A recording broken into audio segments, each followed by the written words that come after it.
Hope. అందరూ ఒకసారి చెప్పండి, లివింగ్ హోప్. జీవించుచున్న నిరీక్షణ.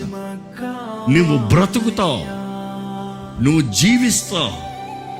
అందుకనే యోబు, he had the hope.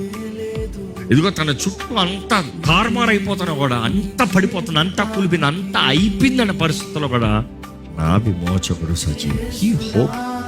He hope.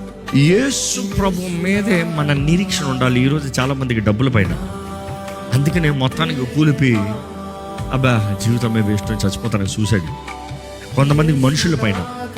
ఈరోజు మిమ్మల్ని అడుగుతున్నా, వేర్ ఇస్ యువర్ హోప్? నీ జీవితంలో పోరాటం వస్తే నాకు వాళ్ళు ఉన్నారు, వీళ్ళు ఉన్నారని చెప్పుకుంటున్నావా? ఏసే ఉన్నాడని చెప్పుకుంటున్నావా? నీ జీవితంలో ఆ స్థితి ఈ స్థితి కష్టమవుతే నాకు డబ్బులు ఉన్నాయో చూసుకోదాం అనుకుంటున్నావా? లేకపోతే నా యేసు ప్రభు చేయకపోతే నాకేం లేదు, నా యేసు ప్రభు పైన నా నిరీక్షణ చెప్తున్నావా?